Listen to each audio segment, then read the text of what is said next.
Good morning, everybody. How are you doing? Morning, Vincent. How are you doing? Hi, GM. How you doing? Good. Still a little Nice. early, even with the extra hour. Still a 6. little early, but it's all good. We're here. We out here. What do they say? Like Sus, early how you? bird?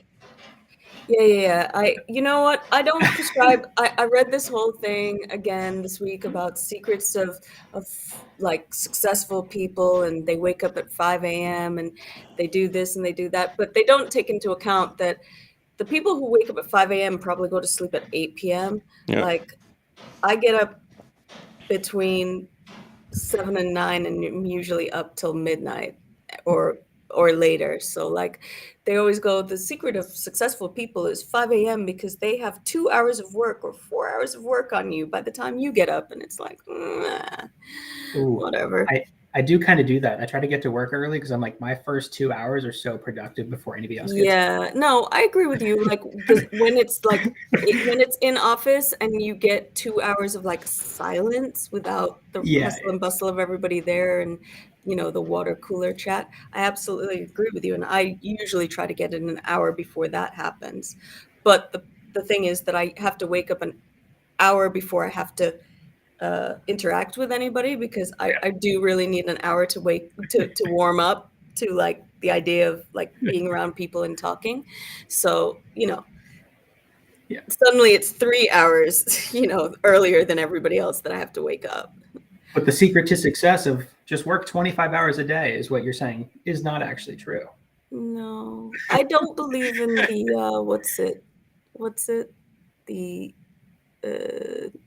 I'm not team no days off. No, I think that it leads you to destruction in the end, because I used to be team no days off, and it's just like, it leads to calamity, like, later down the line. So you don't take all of these days off, and then you have to be out for like 2 months because you're just like so burnt. So, I try to pace myself as best as possible. Anyways, we got a little off track. So, good morning, everybody. Welcome to 3 minutes. welcome to the Skribr Decod3rs Show. I'm your host, Vpiphany.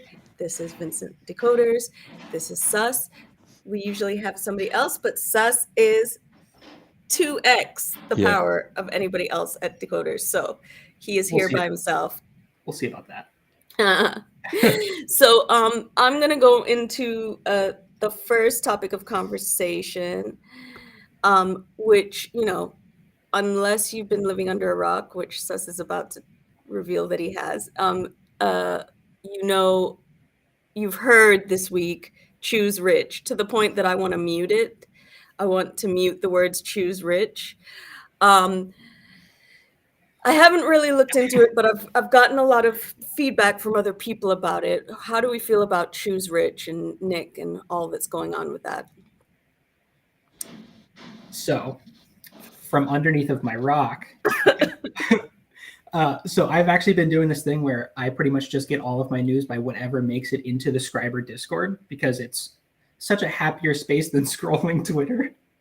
And so I've only seen it come up. And from the little bits that I've seen, I feel like I don't have the full story, but it's annoying just when it comes up already. It's like, I don't care whatever meme is taking off, like, oh, go buy this thing. Like, I don't know, to buy an NFT because somebody made a catchphrase just seems insane. Yeah. Okay. Welcome to the NFT industry, bro. Right. Yeah. What do you think? Okay, so 50 million impression on a tweet, because like, can you hear like the building coming up? Yes. Let's go. Yes, we Okay, can. awesome. Are they ever going to finish? So they are done with like the jackhammering, and now they're like building the stuff. So they did the foundation. And they're done like normal hammering. Yeah, that's what they do, the building in Malta. Okay, so the next show that will be on the Decod3rs channel will be like a DIY, like home building show from Malta. How about that? 100%. That's so like the targeted audience. It's gonna be Web3 so DIY or something. Yeah. I'm so able Dejan DIY. I have trademarked the name. You heard it here first, guys. It's gonna be a banger. 1 million views on nothing. Yeah. Mm-hmm. But yeah, okay. So choose rich. Okay. So 15 million impression multiple times. It's impressive. Questions: can you sustain that kind of video, or is that like a 1 week fade? And then how do you transform that into a business? I think Nifty Portal and Podogos and stuff, like it's good for the industry in a way because it brings some fresh eyes. But like, why do you come to crypto in the first place? Is because like one guy chose rich for a week? I don't know. Okay. Could be. So I don't know. okay, so for me, it's annoying. And I personally have started a counterculture of choose wealth because wealth is more holistic and it has more longevity in it. But my boomer ass is not who this is for.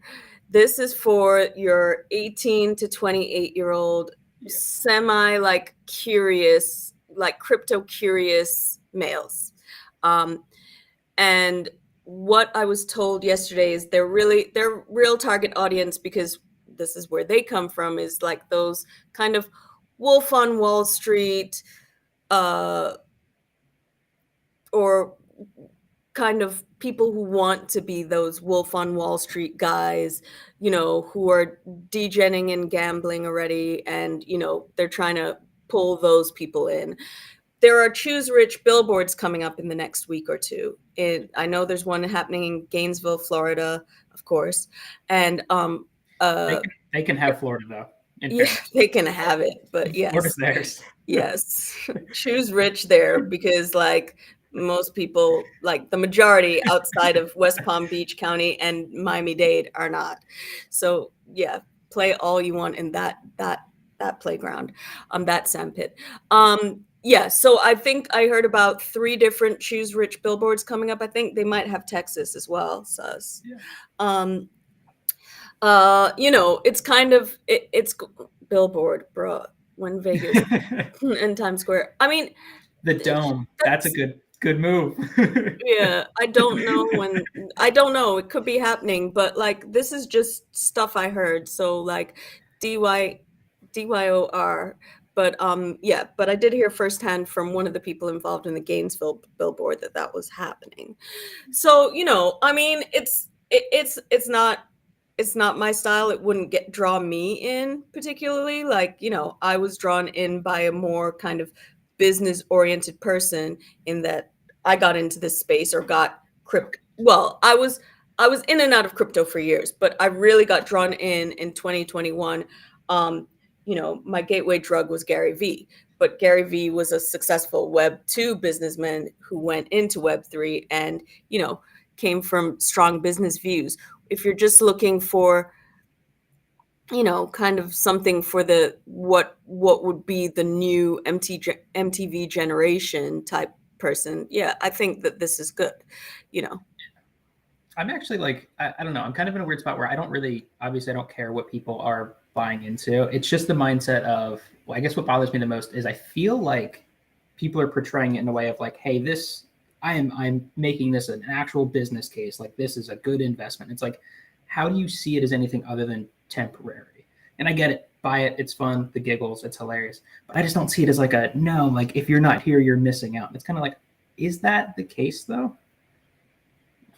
I don't know. Yeah, I mean, yeah, that's why I'm completely like, it's not for me, because I think it's the only thing I can liken it to, in my opinion, is kind of the rims culture. It's like if you have rims, it's a status symbol. So like if you choose rich, that's kind of that same culture, but it's not something that lasts. And honestly, if you're spending money on rims instead of just a car that gets you from A to B, you're not rich. You're just the appearance of rich. Right. So yeah, they're selling a dream, which I think they're doing it really well for the people, for their target audience. But for somebody like me, or, you know, somebody who has been in the space and is really serious about building wealth, I don't see it as something that's for them.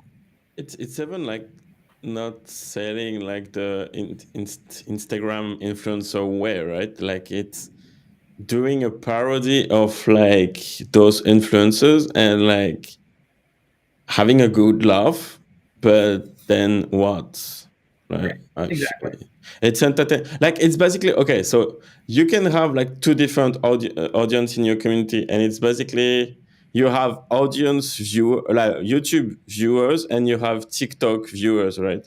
Like when you try to build a community and an audience, is that not better to build someone who is able to watch a content like a long form content than just scroll on TikTok and you are just like the 1,000 shorts that they have watched on TikTok. I don't know. It's not the people. I don't know. But I mean, okay, let's talk about this part of it. I looked on Magic Eden and bodagas are at 9 Sol. Why? Hype, like because Exactly, I mean, exactly. So it's working for them, you know? yeah.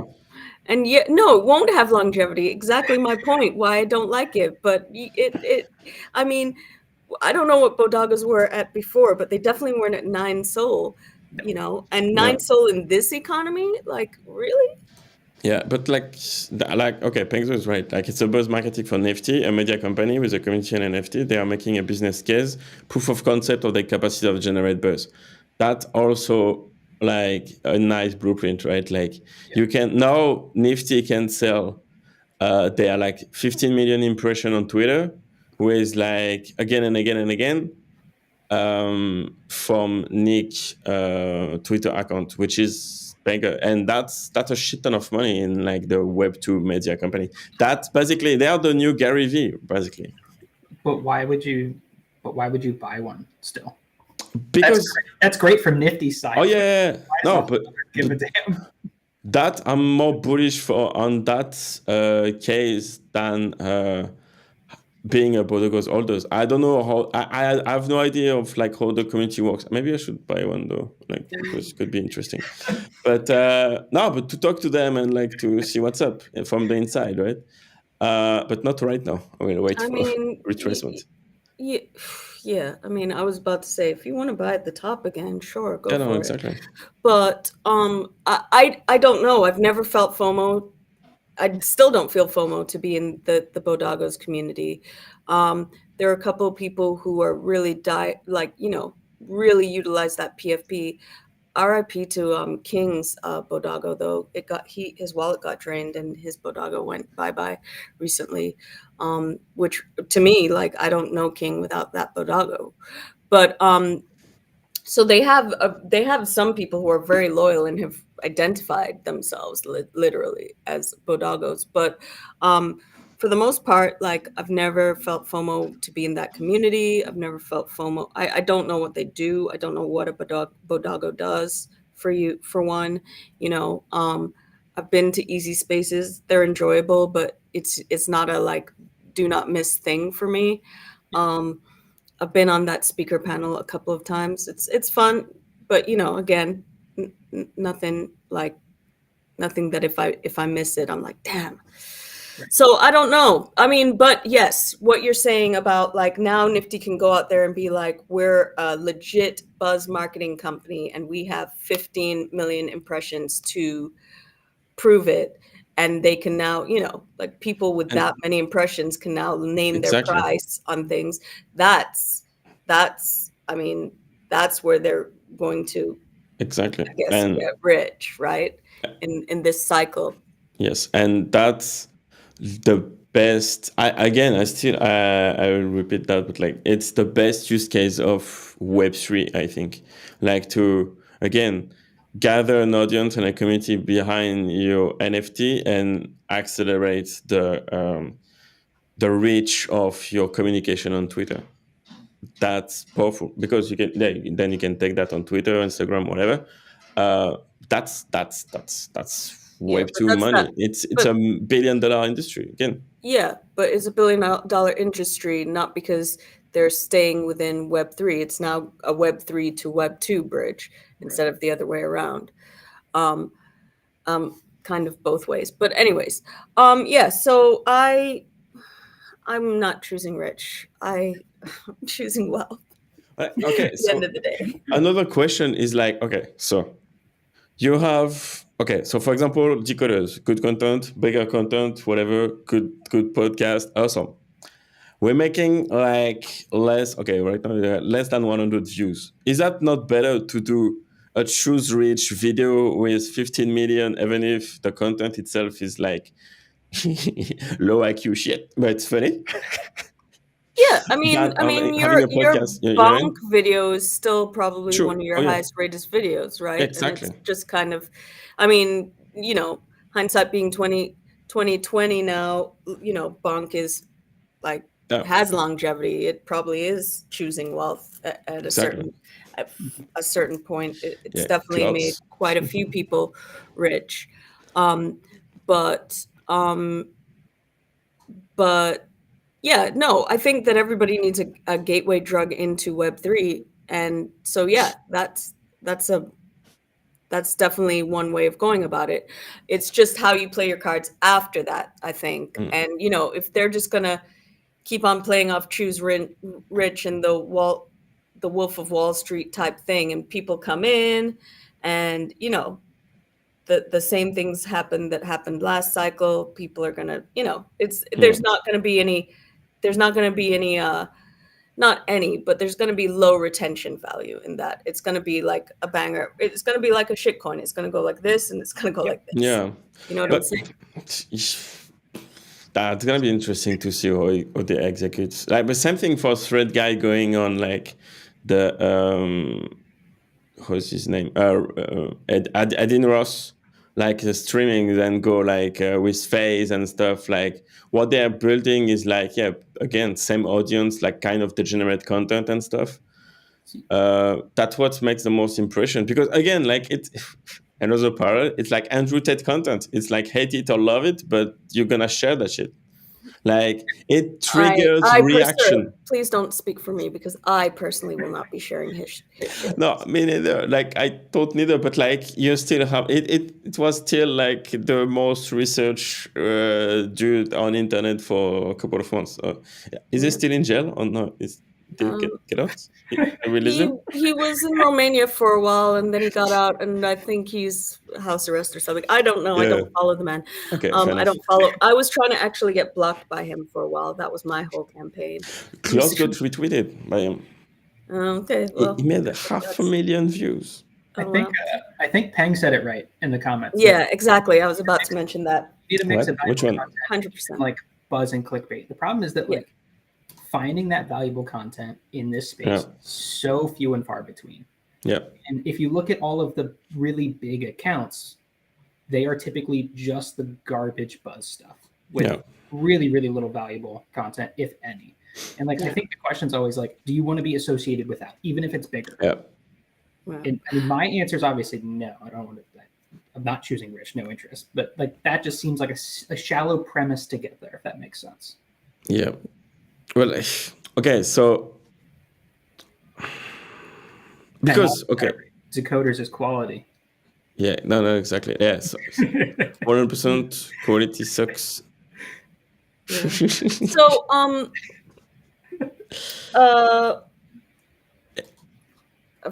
I've kind of lost track.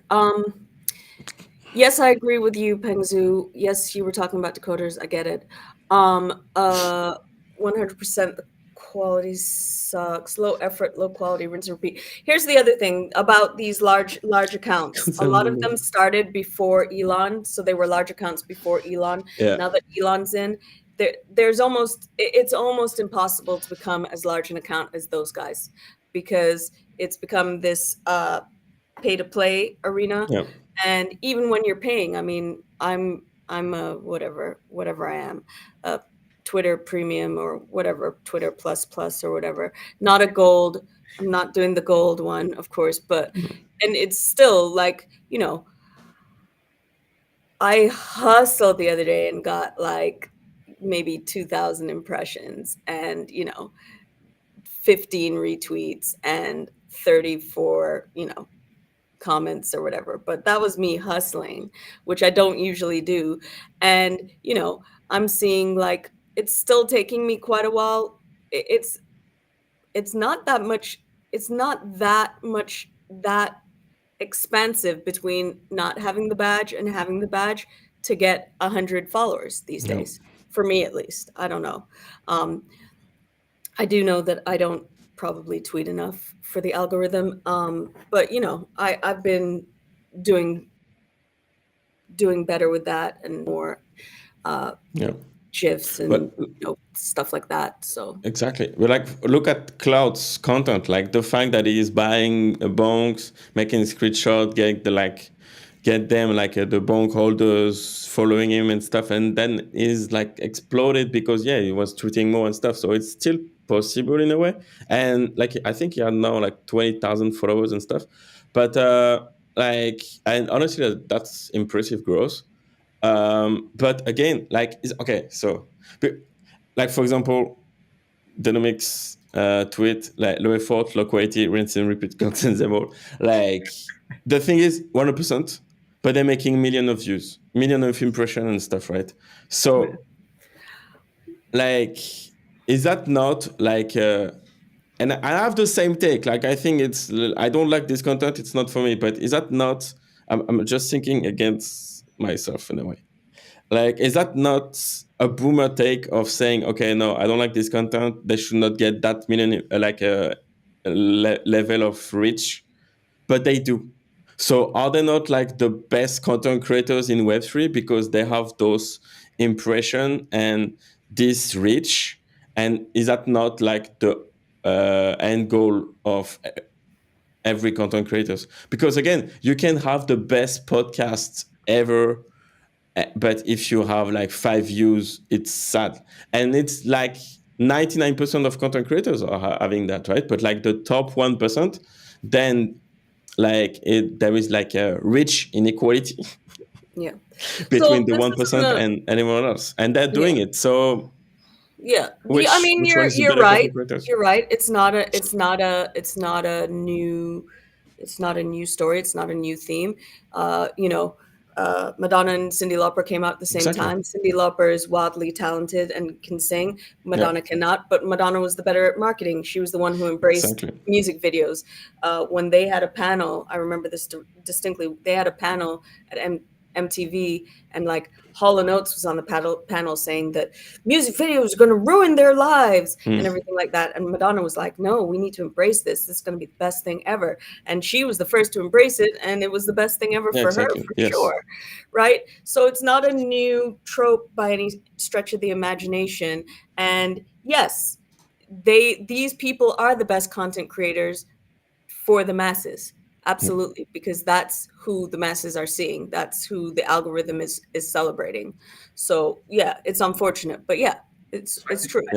I think we'd agree on 2 things. Twitter's bad, and most people have the brain of a goldfish. I think that's what we're finding. Yeah. Did you see Don Lemon? I think he has a deal with Twitter after being fired from CNN, and the first person he interviewed was Elon, and basically I think Elon's about to cancel him because Elon got asked all of these questions he didn't want to answer. Is that not Tucker? Like, huh? He did it with Tucker too, right? Like the Fox News guys. Oh, he might have. But I just saw this literally before I came on the air, and it's like, so you know, Don Lemon's like, yeah, you're a free speech guy and you're a whatever. He has a word, like he has a specific set of words he uses for how he's a free speech guy. And he's like, so as a free speech guy, I'm not allowed to ask you these questions. And you're. So it was, you know, it was hilarious.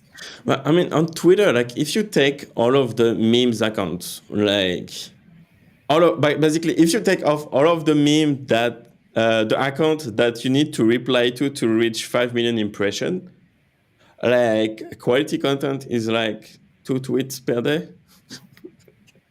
Like it's the game. The game wants that. So yeah. What do they say? Like hate the game, not the players. I don't know. That shit. It I depends think a on lot who of you it also are. comes down to like target audience, right? Because the I question know, is, 100%. 100%. who are you trying to market to? And if it's not goldfish brains, then you don't Yeah. want to be a 1% account. Like No, exactly. That's Yeah. all. And I think it's better like to have, that's the thesis on the, and I'm not saying that because we still have like less than 10,000 subscribers and a couple of hundred of views per video, but like I prefer to have a highly targeted audience and a highly engaged one, even if we like reach like, okay, like 10,000, 50,000 high engaged subscribers on the channel than having like 4 millions and like all of those people are just like the same audience that you can find on TikTok, basically. Like, I don't know. But then with that kind of audience, then you make the bigger deals, and in terms of business, it makes more sense. So again, like the incentive of like reach and execution and good content and quality versus quantity, it's not aligned. Like there is like it really very rarely is, unfortunately, in this world. Exactly. All right, let's move on. Because we could Choose be here all day, money. but let's move on because we have other topics. Choose quality. Foxy Dev steps down at FFF. Oh yeah, so sad. Yeah, it is sad. Oh, although it's very sad. No, period.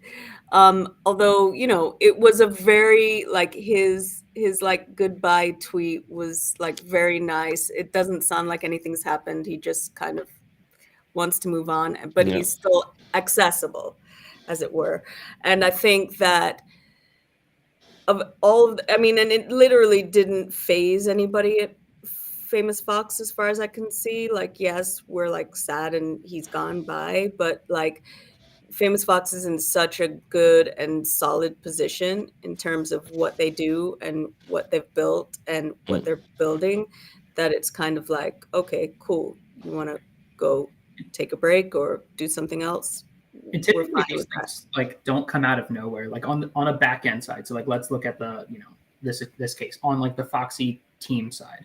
Like typically these things aren't just like, oh, by the way, guys, I'm not showing up to work on Monday or whatever. It's normally like, oh, you kind of get a little bit more sidetracked, you do a little bit less work, and it gets to a spot and it's like, I'm not really doing a whole lot. I need to just phase out here anyway. And by that time, like that big impact has kind of already happened. It's then just public announced. I don't know how it went on the Foxy side, but like typically that's how these things go. Somebody just kind of phases out a little bit and then they just break away for good. And so like functionally on the back end, they were already probably seeing this effect months ago, if I had to guess. Yeah, I mean, if it's not like bad, it didn't do anything stupid on the spot, then it's good. But like I remember like my first interaction with like because the onboarding on Fox Federation is like it's so hard to understand everything that they have built because they have built like half of the ecosystem. That's because they're a bunch of data nerds. They like to and even like in 2021, like the onboarding in their project, like it was so hard. So I was like asking questions on Discord, and I and I asked a question, and then I was tagging like Fox Dev, and he replied to me, "Don't tag me, motherfucker." And then that's it. That was my first interaction and probably ever with Fox Dev. 100%. And that was okay. I love that guy. It's cool. It's pretty fun. And then like someone else from the community like slide in my DM and like make me buy not a game room, but like the den and like a couple of good foxes and stuff. So that's how I entered the community. But yeah, that was fun. So yeah, I tagged him 4 times after his last message. It was fun. He didn't reply. Motherfuckers. He must not know how many D-guides you own. Exactly. You know who I am. But this kind of message kind of lost their superb. Yes, V? Teamer, please don't show your coins here. I hope it goes DYOR though, NFA to anybody who's reading that. All right. Sharky and Zeus Network win the first LFG launchpad. They seem the most obvious to me, but I'm bullish on both of them and voted for both of them. But you know, I think it also was a cool system that you had to like lock up some job, do your vote.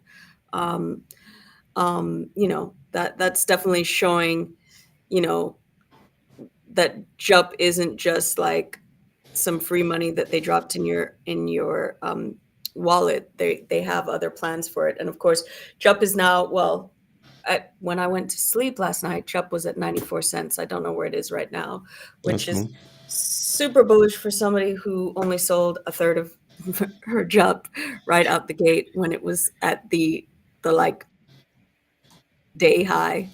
So, you know, left. And I think it has a ways to go within this cycle before, you know, it's at its full potential. And I think they have a lot. I went on the planetary call yesterday, the JUP planetary call. And, you know, it sounds like they have a lot of other things coming down the road. So I'm excited for them. I'm excited that Sharky and Zeus won. Sus, I'm not sure if you know Sharky, but are you familiar with Zeus? No, that was my question. What's this Okay, about? Zeus Network is going to be a bridge between Bitcoin and Solana. Okay. Yeah. And they are like, they're going to be doing like, you know, kind of like a thing like, and I'm not going to explain this well because I'm not great at tech and I'm probably don't have a full handle on them, even though I'm super bullish. But it's going to be like a kind of B-Sol where you can buy. I get confused. You can buy Sol on Bitcoin? That's going to be interesting. No, I think you can buy Bitcoin on Sol. That make more sense. More than buy Sol on Bitcoin. Yeah. So they're bringing ordinals to Solana. So Solana is a layer 2 Bitcoin. That's what's up. Let's go. Time for everybody to start undercutting ordinals. No. Oh my goodness. At least we don't have blend, so it's fine. We don't have what? Blend. Like the blur loan stuff. Yeah. Let it go. Okay. Anyways, it's a permissionless cross-chain communication layer between Bitcoin and Sol. But what about ZK Sync? Don't we have that already? I guess. Like all of the layer 0 stuff. But is ZK Sync is between ETH and what though? All of the blockchain, no? Is that not? Okay. No? I don't know. I'm asking you. I'm not an expert in everything. I'm just a check on the internet. No, you're right. No, ZK Sync, scaling Ethereum technology and values. So, bridge. Without knowing exactly what's happening here, what is Sharky's involvement in that? Like, why were they? Sharky wants to launch their token on the LFG launchpad. EVMs. Yeah, Sol integration in depth, but not 100% sure. Okay. Sharky is launching their token through LFG launchpad. Zeus wants to launch their whole permissionless layer through LFG launchpad. There were 8 different projects that went up for that first vote. And what you had to do to vote was you had to lock up some of your job to ensure your vote. And I'm not actually certain. Can I unlock my job now? I haven't really looked back at it, but I didn't lock up a lot. I maybe locked up 40 for each or something. So it's not like life-changing money that's locked up right now. My co-host on Wednesdays for Solana Straight Up, Quakes, he locked all of his jump up. I'm like, there's got to be a time period of how long it's locked up. I don't know. I think it must be 30 days. 20 years. No, 30 days, probably. Sorry. I should have done better on this, but yes. That's okay. So it's a decentralized multi-chain wallet on Bitcoin and Solana. There's I don't know what this means. Liquidity tranche of bribery system. Native Bitcoin collateral stablecoin on Solana. Native and cross-chain NFT tools between Bitcoin and Solana.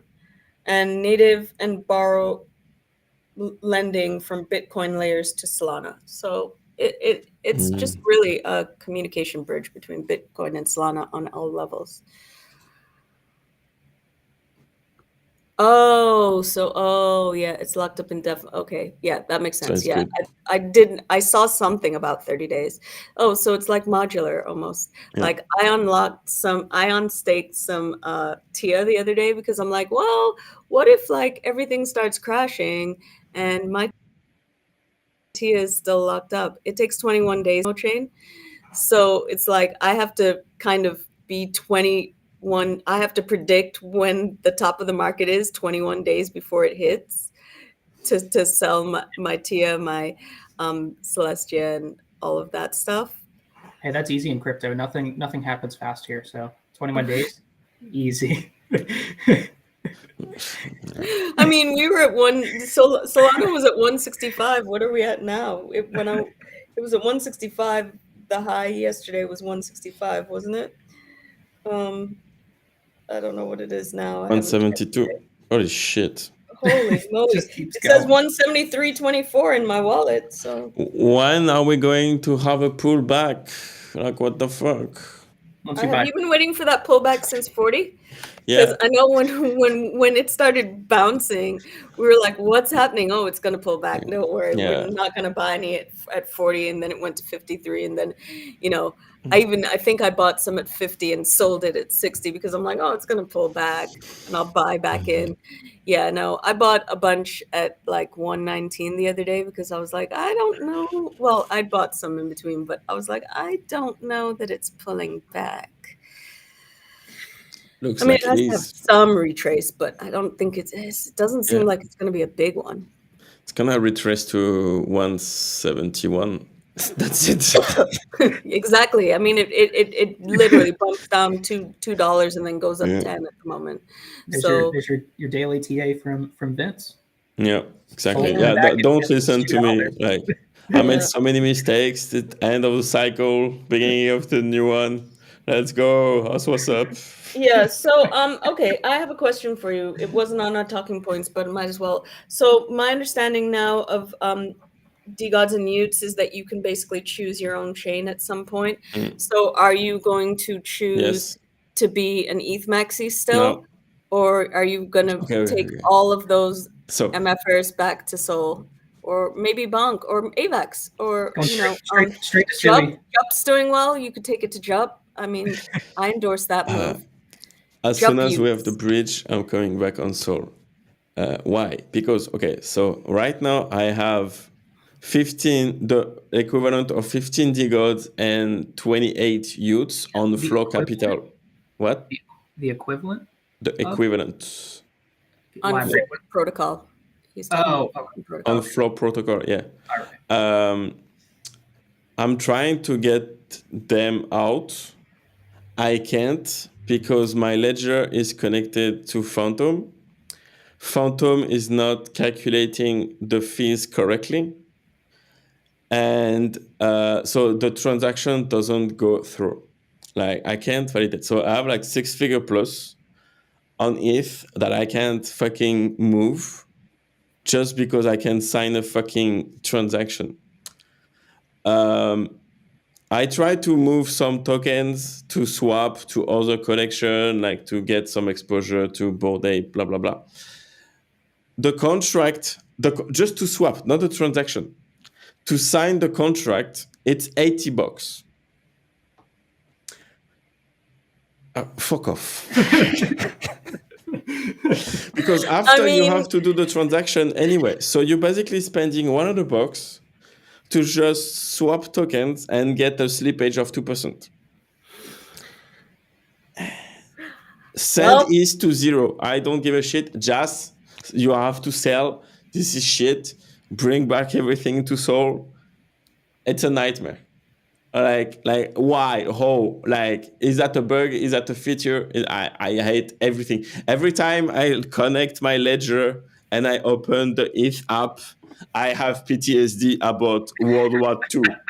Like when I try to move something on ETH, I need to stop working for half of a day and then do my shit, and then it takes forever for the transaction, and then gas, and like, what the fuck, man? It is broken. Well, everybody, I think that this discussion has proved that it's hard out here for a pimp, and more money, more problems. If Vincent's turned bearish on ETH, I think that's it for the whole chain. It's done. I was never bullish on ETH, bro. Like, even the whales on not buying the NFTs that I want them to buy. So just I don't know what it's gonna solve in terms of DeGods and Utes. I don't think it's gonna solve anything except that you get lower gas fees if you choose. That's to. I think it's just gonna be a more what's the word, segregated collection than it already is, and more like less cohesive. I don't know how they're going to solve that, because that feels like a nightmare to me. Like, so you're going to have Utes on ETH, you're going to have Utes on Sol, you're going to have tubes on Sol, you're going to have this on this. You're going to, everybody can like choose their adventure. How does that help anything? How does that help the kind of DeGods dilemma at the moment? But okay, so if you are on Sol is comfy, you're never gonna fucking sell and travel to ETH whatsoever. But if you want a DeGod because XYZ benefit, then but you are on ETH and you don't want to touch Sol because you are ETH maxi.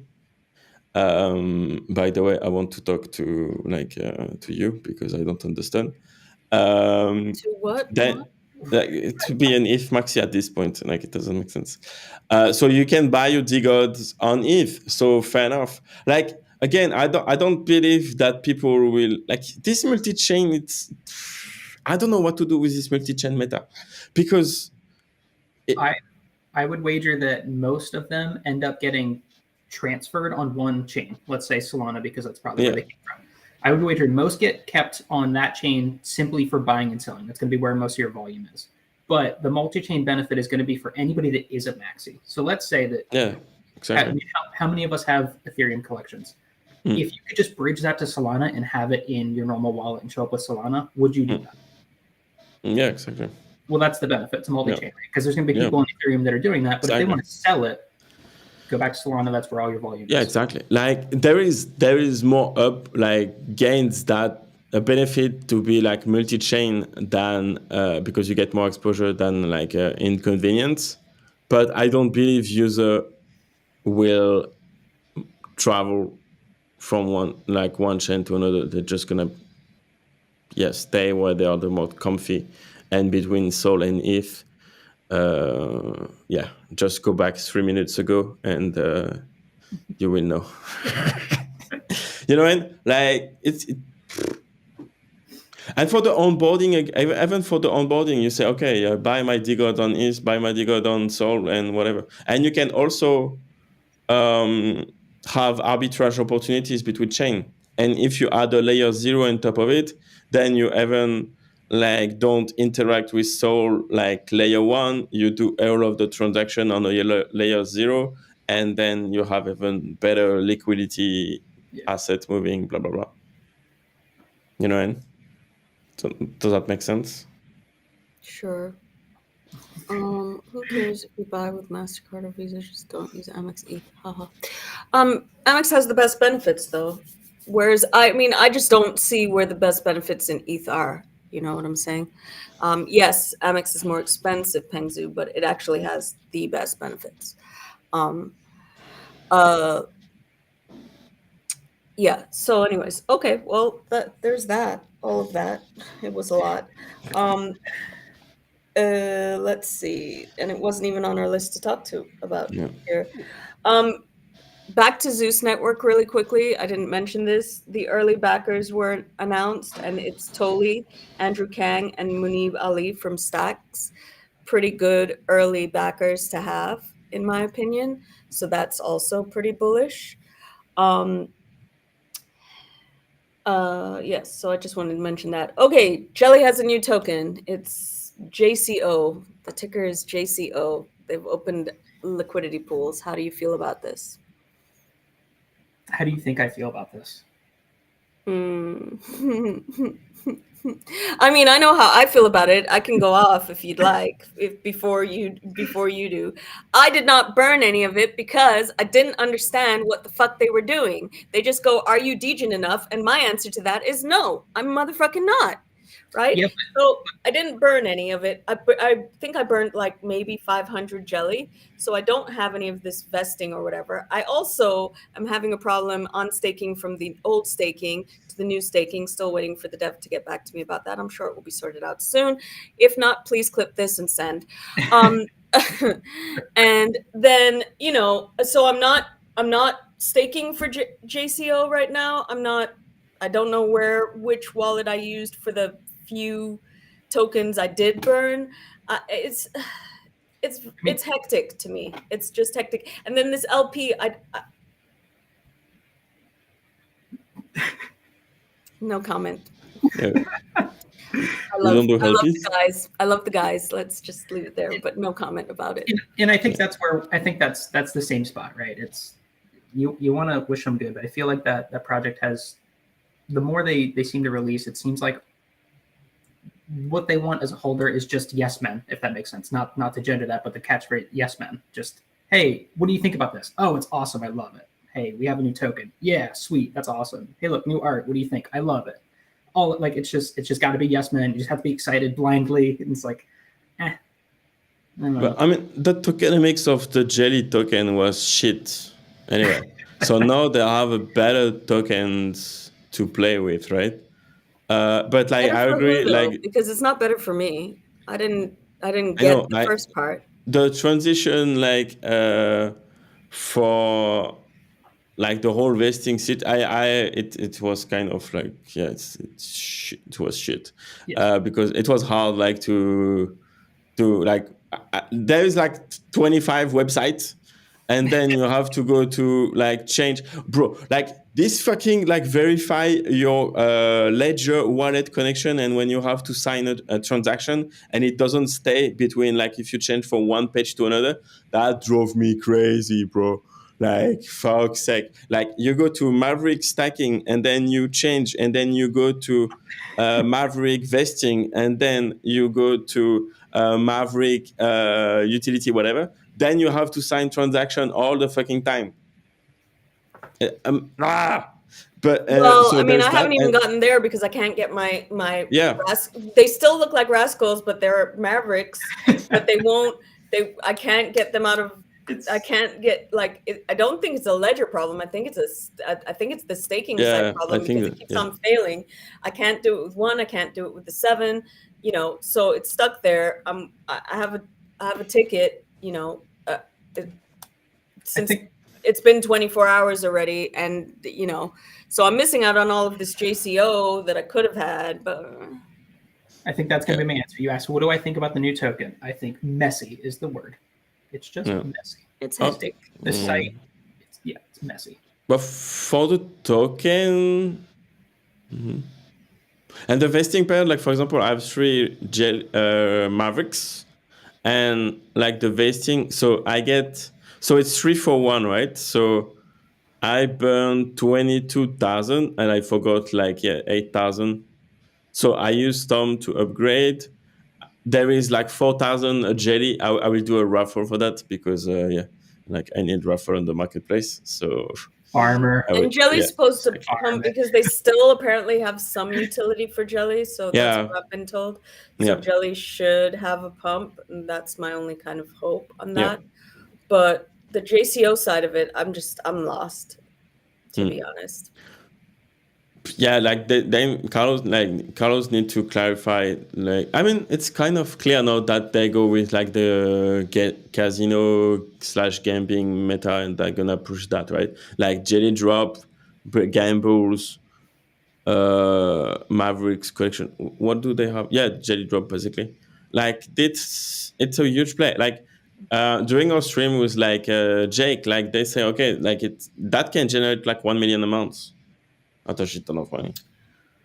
Yeah, I mean, I have yeah, and I hope it does because I have a burning games room and Yeah. my payment this month was 0.02. So I I would didn't like think them they're to getting that generate a kind of shit ton volume, of are money. they? Huh? I thought volume was pretty low on that recently. That like right now, yes. Like no, Yeah, they're because not making 1 they million only right made now. money on Jelly Drop last But that's the last goal. month. Yeah, but That's they're the gonna goal. have many other but they're gonna have many other elements to it Tools, yeah. that are gonna be what's it, income producing, Yeah. revenue generating. So Like yes, as a conflict was collective, it's crazy. gonna be. Yeah, no, exactly. Like the conflict from like even like the FFF conflict stuff, like there was that generate money from doing not a lot of code, so it's cool. That reminds me, It where are feels my like this. gambles exactly? I have no idea. They're on Polygon, right? They're But moving to Ace, right? I don't even know. Please, no. Let's not do that. Let's go back to Sol. Not that we were ever on Sol, but let's not do that because. Oh, although I did read somewhere that there was a integration that's supposed to make gas fees lower as of yesterday.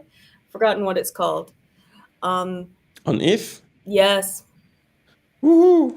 Yeah. So go try it. Might be might be $40 instead of $80 today. Who knows? Oh, maybe Phantom is actually estimating gas fees based on this release. Then there are like Maybe. 2 or 3 commits in the future. Maybe. Who knows? Okay. What else are we talking about here? I don't know. Sorry. You got whatever. Oh yeah. Yeah. Okay, because I don't understand that. Sold Shitecoins wallet to encrypted FaceTime. Yeah. Okay. So basically, they have launched Sold Shitecoin, which is like basically Skype wallet to wallet. Yeah. So it's going to be encrypted. So it says that it's a FaceTime. I guess for me, it's more like a BBM. So if it's going to be encrypted, you had to have somebody's PIN back in the day to message them on BlackBerry Messenger. So it's the equivalent. It's the web. No, it's It's like the Telegram. Web3 crypto equivalent. It sounds expensive. That's my only thing about it. Like, I mean, why would I do it when I could just FaceTime somebody for free? Exactly. Is my Yes. But I mean, I guess maybe it's an application for the dark web. I don't know. But the dark web is already served in terms of like encrypted. Like Telegram can be a dark web application. It's encrypted. It is a very dark web application for the most part. Have you been in any of those Forex groups? I have. No, It's I dirty. don't. I It's don't dirty. go there. Yeah, it's dirty. Like, 2020 was all about that. I don't understand the pain point. Unless it's just a proof of concept, just to say, hey, look, we did it. But okay, but like, bro, Yeah, are you going to people are out there- call me on Phantom? Vincent, I'm not going to call you anyway. Yeah, exactly. Yeah, please don't call me. I'm not paying to call you.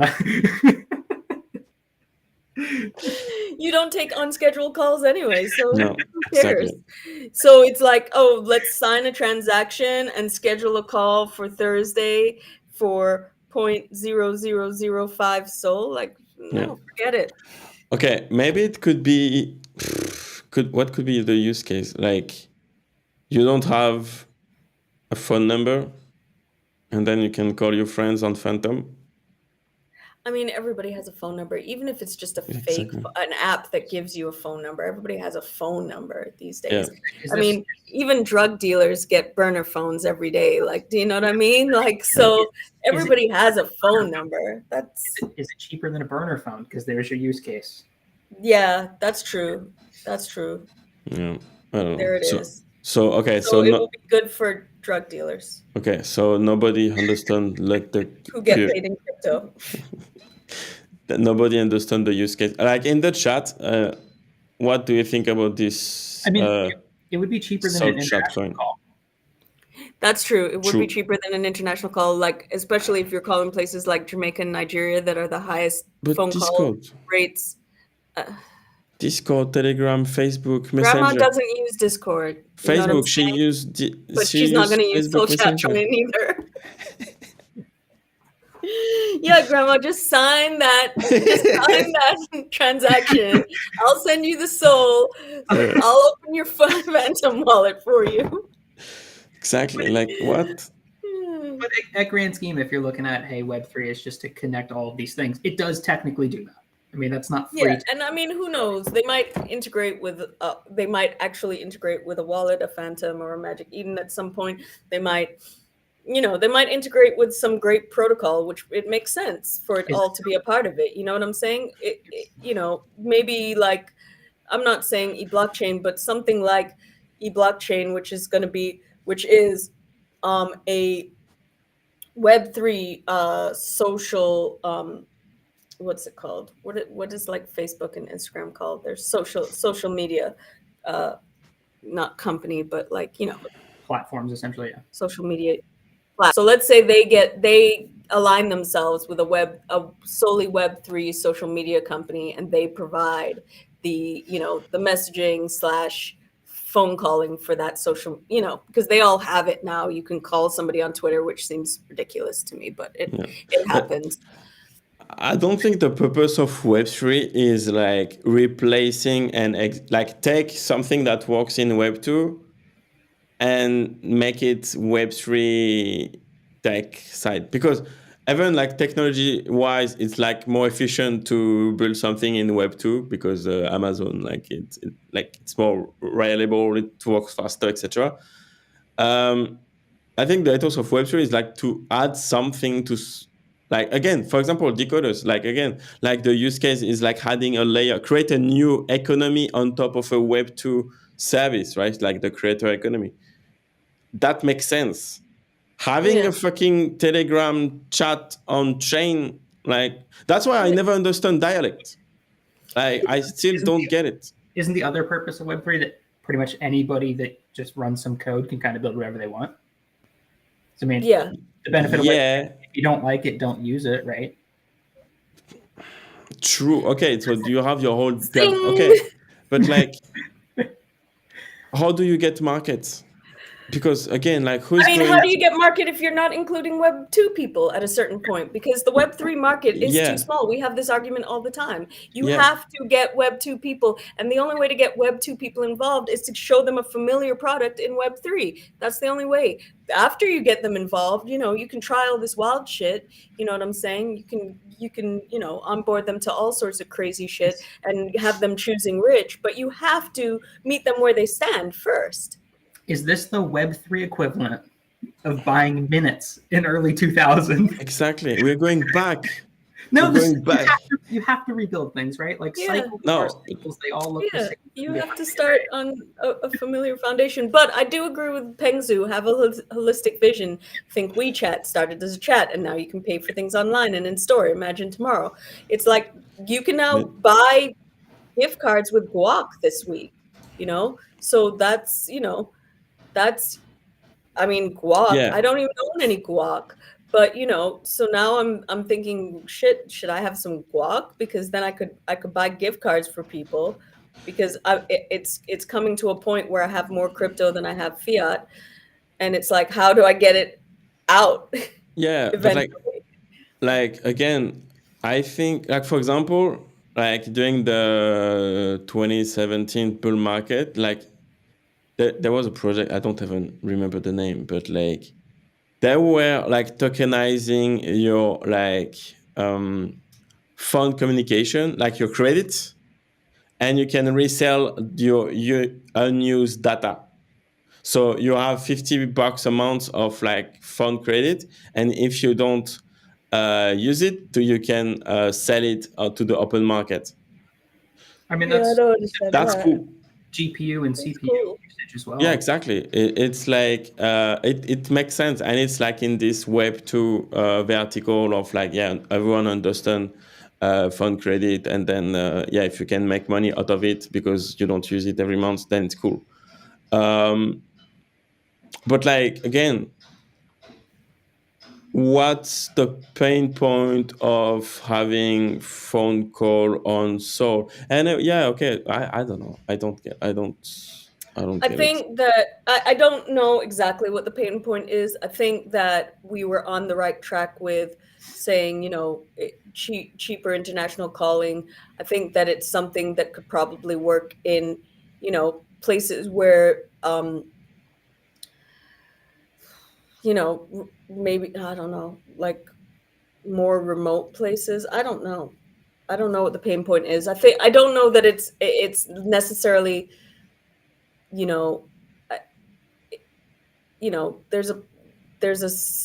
are parts of the world where, you can't get money out of the bank, or you can get limited money out of the bank. So maybe that would help, How are they going to connect Phantom to their wallet on their phone?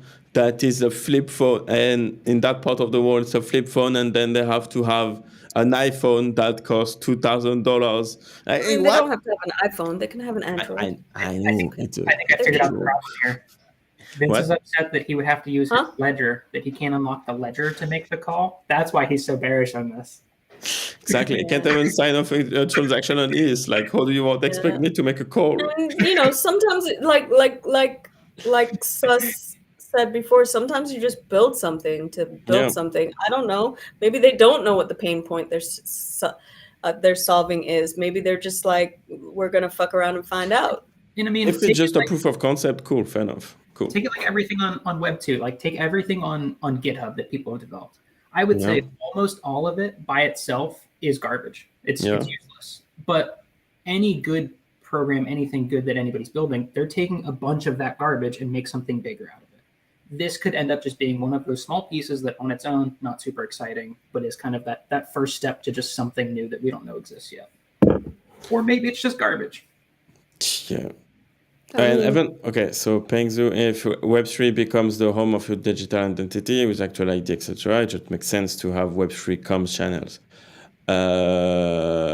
No. Okay, so you can have your identity passport on chain, but you have encrypted Telegram channel that is more efficient than on-chain communication.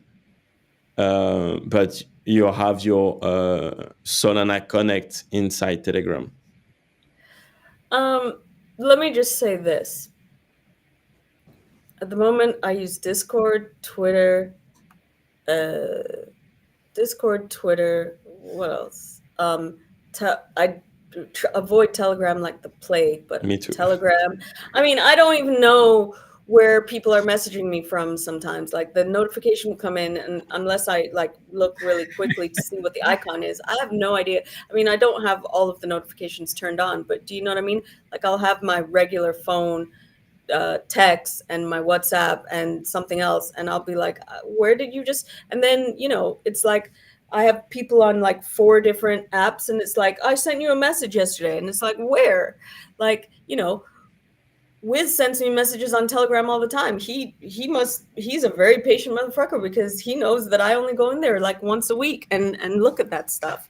And it's like, but it's exhausting now, like 6, 7 places to message people. Like, if somebody can solve the pain point, if this is the start of solving the pain point to me not having to go into 6 or 7 different things every day, great. It's not Elon will do that for you. Oh no. Elon will do that for you. X ain't gonna give it to me at all.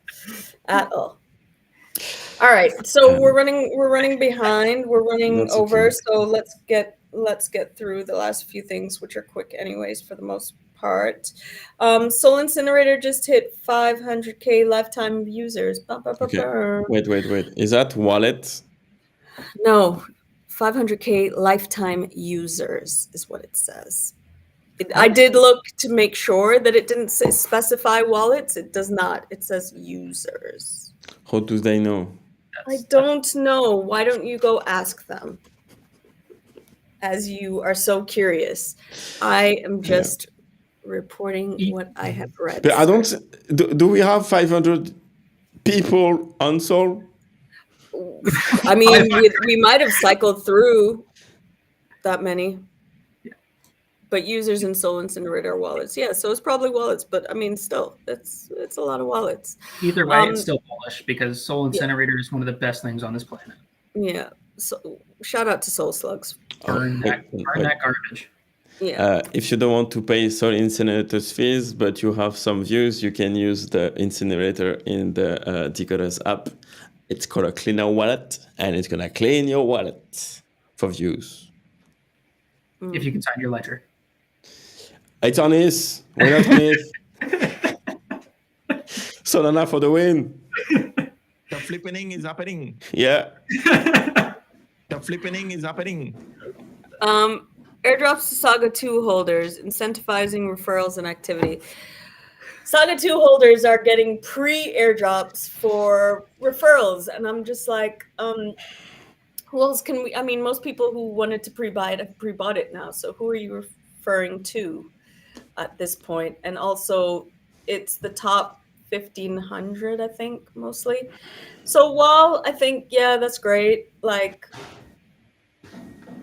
I mean, if they're just hungry for phone sales, why not? Right? Yeah, it's fine. Yeah. I mean, it's smart. I mean, it's a smart way to incentivize. It's just I'm never going to be in the top 1,500. So. And it's going to be delivered in 2025. By that time, we're going to be a bear market again. I actually opened my Saga 1 recently, and wow. I like it. I never thought I'd like it.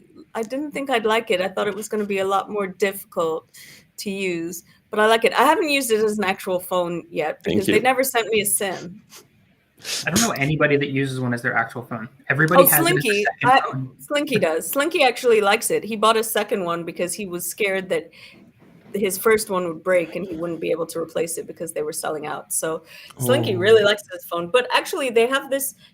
The tap is on the back of the phone, which I guess used to be an old LG feature. Mm-hmm. So you can do the fingerprint. I like that feature, actually. It works for me. So yeah, there are a couple of things about it that are neat. I still think that the neatest thing is that, I have 30 million bonk in there, but but yeah, no, I will say that the airdrops, they really make you work for these airdrops now. And, you also have to be like the first whatever a lot of the times now, which is boring. But I only charged it for the first time in a week yesterday, and there was like an extra $100 in there that have been airdropped. You charged it for the first time for the week yesterday. Okay. Yeah, it was just sitting in a drawer because I'm not using it as a phone yet because I don't have a SIM for it. They didn't send me a Helium SIM, so I can't set it up with Helium. I can put it on T-Mobile because I believe Helium it's kind of on the T-Mobile network. So I could put it on one of my T-Mobile things, but I'd rather put it on Helium, to be a part of that ecosystem. So I messaged Saga to ask where my SIM was because you only get your free month through them sending you the SIM. It sounds like they're out of SIMs, but they haven't responded to me yet. But I read something on their website that sounds like they're out of SIMs. So then, I have to sign up with Helium directly and pay $20 a month for that. And it's like, but I have a phone. So, I have to weigh all the options and see what the best path forward is before I do anything with it as an actual phone. But so now it's just on Wi-Fi. So yeah, I mean, my actual phone I use all the time. And, I also haven't had time. I do want to kind of make it my Web3 centric phone at some point, but I haven't had time to think what I'm going to transfer over. And, if I had one, that's what I would do. That's what I'm seeing a lot of people do is they just use it as, everybody starts to get more stuff on Web3. It's like, okay, let me just dedicate, it's kind of like not a tablet, a small version of a tablet. Makes sense. So Saga phone will be the NFT NYC phone, basically. Like you will see, like if you see a Saga phone, that's probably going to be a crypto holders. I mean, yes, of course, because we only sell it to crypto holders anyway. So. Cool. Cool. What else did we have here? Before we go to bearish and bullish, Camino Finance releases new liquidity vaults, Whales to Sol, SNS to Sol, Jellycode, Jcode to Sol, Mmosh to Sol, PHT, I don't know what that is, but I've seen a lot of people trading it. Mockjup, Zippy, and Borg. Camino's out there. Mock to Sol liquidity pool. Yeah, but like, is the token? What's the purpose of the token? I don't know. To make money. I don't understand why everything, like, I get that everything has to have a purpose, but you put a lot of Purpose? weight in that when half of the things that people are into have no real purpose. It's just fun. I mean, the name already is Mockjup. It's like, it's a joke. So I don't know. The purpose of Mockjup in from my perspective was it was a test jump, and now it's well, I mean, it raised in value. I think I cashed out because I was like, I don't know where this is going, but I cashed out after a pump. So, it made you some money. You're welcome. Okay. You Vince, when in doubt, made just some remember, money from it. You buy. Huh? most of the audience is a bunch of goldfish. That's why. That's always your answer. No, but they could. Why not burning Mockjup for Jup? Goldfish. That's the answer. Okay. I mean, a lot of liquidity pools don't make sense if we're honest about that. Like, I am just kind of maybe just realizing it, but a lot of them just don't make sense at all. Like, it's I think the way it's being sold to people is that you can make more money from them, and in a lot of cases that's not true. Your money just kind of dissolves into the pool. More money, more pools. Yeah, sometimes. I mean, that's right.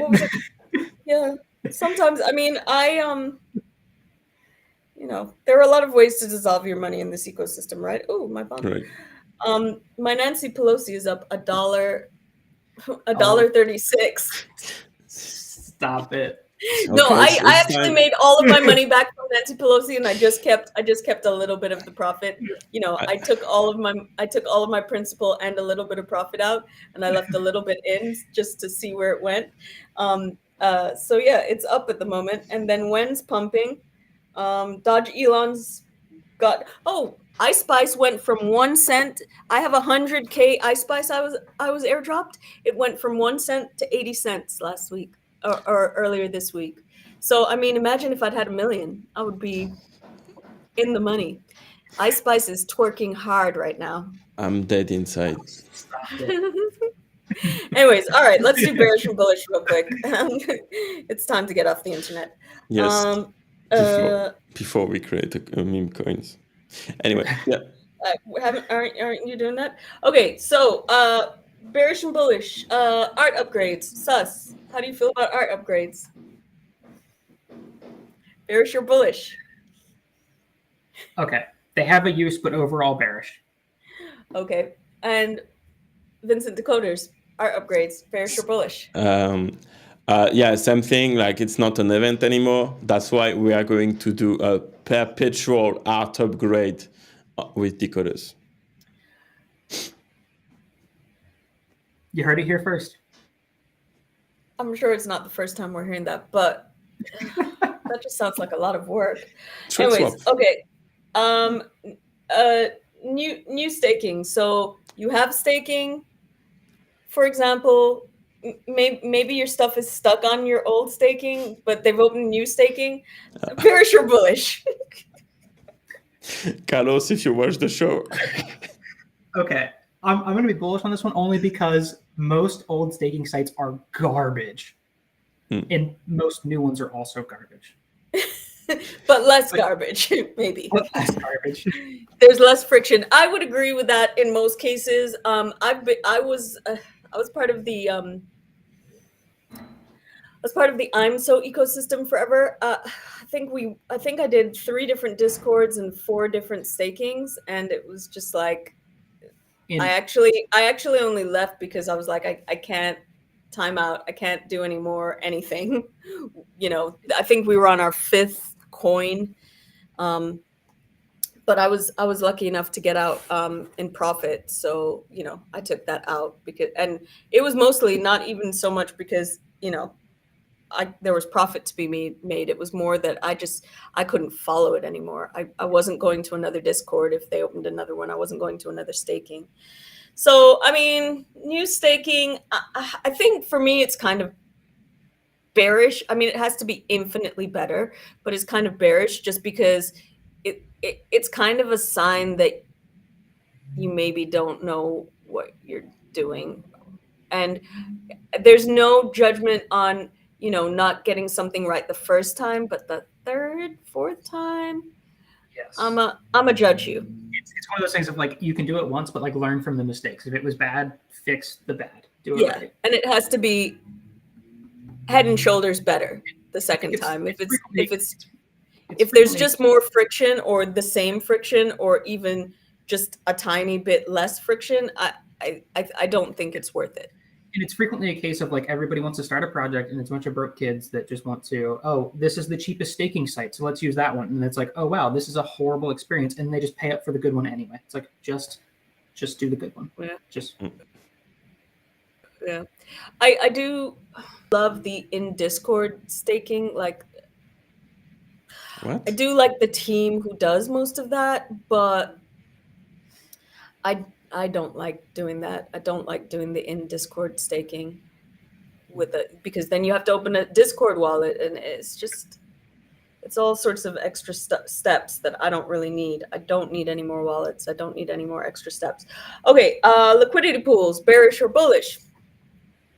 Bullish. Yeah. Bullish when they work. Bullish when they're and also there are other purposes to them. Like sometimes you want to get out of a position, and a liquidity pool gives you a good and seamless and frictionless out. Because you could be sitting there waiting for an exit or something, or putting in a limit buy and it just never hits, or limit sell, it just never hits. Whereas, again, it's a nice way of dissolving your position sometimes. What else do we have? I guess we kind of went over this already, but new tokens, bearish or bullish? So bearish, always bearish. Yeah. Especially if the token is named Pelosi. What the fuck? That wasn't a new token for a project though. That was just a shitcoin that we did one night in the Moon Show. And I don't usually do it, but I had a little money in my bank bot, and I was like, okay, I'll try it. And I made my money back and some, and then I left like 0.05 SOL of my profit in there, and it's still worth $3. So let's go. Okay. You giving Nancy a write-off on that one? Send her Nancy a write-off. It's actually called Nancy Loonsy. But yeah, no, she's an excellent trader. So how can you go wrong? No way. She's making trades. All right, everyone. Thanks for joining us today. It's been great having you here. Thank you, Vincent. Thank you, Sus. Everybody out there. I hope you enjoyed the conversation. Make sure you make sure you subscribe. Make sure you follow all of our guests. Follow Skribr Media, of course. Follow Decod3rs. Buy a decoder. If you don't have one, jump into that Discord. Jump into the Skribr Discord. If you have any questions about DeFi in particular, we got a lot of people in there who deal with DeFi, and you can get answers, no judgments. We are usually friendly to everyone. I'm probably the least friendly of the lot. No, Poetry is the least friendly. Also, and then, we had our sunrise together. Yay! Look at us sharing a sunrise. It's so romantic. That's so cute. Yeah. Can't hear you in your basement, Vince. No, I put all of the windows. It's dark. Yeah, it's his cave. Anyways, all right. From the cave, from our sunrises, we wish you a great rest of the week. Bye, guys. Merry Christmas. Merry Christmas, everyone. Bye.